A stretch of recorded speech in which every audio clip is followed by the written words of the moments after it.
Bus depot దగ్గర ఉన్నాము. దానికి సంబంధించినటువంటి మెరిట్స్, ఇన్సెంటివ్ సాధించినటువంటి రాజు ఎస్వీలు వీళ్ళకి సంబంధించినటువంటి చూస్తూ ఉన్నాం. సో వీళ్ళు సమ్మెకు పిలుపునిచ్చి వాళ్ళ డిమాండ్స్ తెలంగాణ రాష్ట్ర ప్రభుత్వం యాక్సెప్ట్ చేసిన నేపథ్యంలో వాళ్ళు పాలో అభిషేకం చేసే కార్యక్రమంలో ఆ విజువల్స్ తీసే ప్రయత్నం చేద్దాం.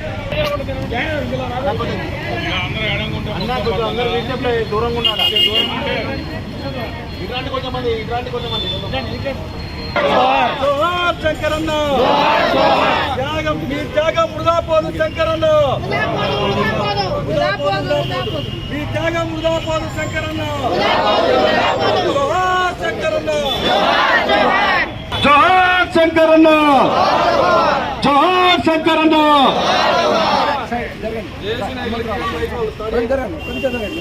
అన్న రమేష్ అన్న, మనం సమ్మె చేసి 3 రోజులు అయిపోయింది. కానీ ఈ సమ్మెలో దురదృష్టంతో మన నర్సంపేట డిపో డ్రైవర్ గారు శంకరన్న ఆత్మహత్య చేసుకున్నారు. కాబట్టి అన్నకి నివాళులు అర్పించడానికి మన కాంగ్రెస్ పార్టీ టౌన్ అధ్యక్షులు దీపక్ చౌదరి గారు, అదేవిధంగా ట్రేడ్ యూనియన్ నాయకులు ఏఐటీసీ జిల్లా ప్రధాన కార్యదర్శి రామంజనేయులు గారు, సిఐటియు రాష్ట్ర నాయకులు రాములు గారు, అదేవిధంగా సిఐటియు జిల్లా ప్రధాన కాంగ్రెస్ నాయకులందరికీ, మన కార్మిక సోదరులందరికీ పేరు పేరున ధన్యవాదాలు తెలియజేస్తూ 2 నిమిషాలు మౌనం పాటించాల్సిందిగా కోరుచున్నాం.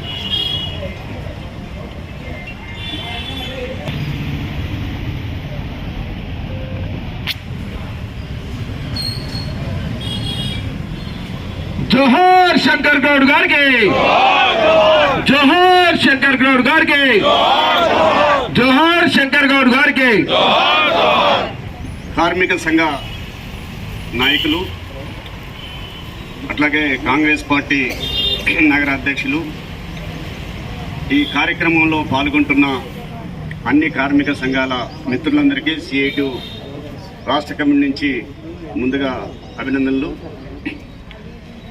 ఈరోజు ఐక్యంగా కార్మిక సంఘాలన్నీ ఐక్యంగా పోరాడి విజయాన్ని సాధించారు. ఇది ఒక చారిత్రాత్మకమైనటువంటి విజయం. మొత్తం 32 డిమాండ్లు పెట్టి అన్ని డిమాండ్లను కూడా పరిష్కరించుకోవడం కోసం రాత్రి 1 వరకు తెలుపుతుంది. ఈ ఐక్యత ఇలా పోరాడి ప్రభుత్వంతో కొన్ని హామీలని, కొన్ని హక్కుల్ని సాధించారు. ఇదే ఐక్యత, ఈ డిమాండ్లు పరిష్కారం అయ్యేంత వరకు కూడా కార్మిక వర్గం ఇదే ఐక్యతతో పనిచేయాలని చెప్పేసి ముందుగా మీ అందరికీ విజ్ఞప్తి చేస్తున్నాం.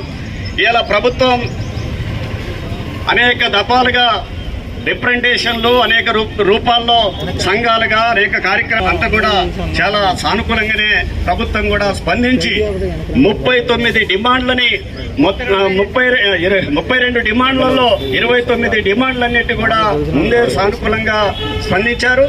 మిగతా 3 డిమాండ్ల మీద గట్టి పట్టు మనం పడ్డాం, వాటిని కూడా మనం సాధించుకున్నాం. మరొకటి, గత ప్రభుత్వంలో ఏదైతే యూనియన్లకి ప్రవేశం లేనటువంటి దాన్ని మళ్ళా పునరుద్ధరించుకునేటువంటి దాన్ని కూడా మళ్ళీ ఎన్నికలు పెట్టి గుర్తింపు, అన్ని సంఘాలకు గుర్తింపు వచ్చేటట్టు కూడా దాన్ని సాధించుకున్నాం. అట్లాగే ఫిట్మెంట్ కూడా 11% ఇస్తామని అంటున్నారు. కానీ 11% ఇంకా పెంచితే బాగుండనే ఆలోచన కూడా కార్మిక సంఘాల నుంచి వచ్చినప్పటికీ 11కు చదువుకోవాలని చెప్పేసి చెప్పారు. అట్లాగే ప్రభుత్వంలో విలీనం అయ్యే అంశం కూడా ప్రభుత్వం దానికి కమిటీనేసి దాని మీద కూడా పరిశీలన చేస్తుంది. కాబట్టి మనం అనుకున్నటువంటి 3 డిమాండ్లు కూడా పాజిటివ్గా ప్రభుత్వం స్పందించింది.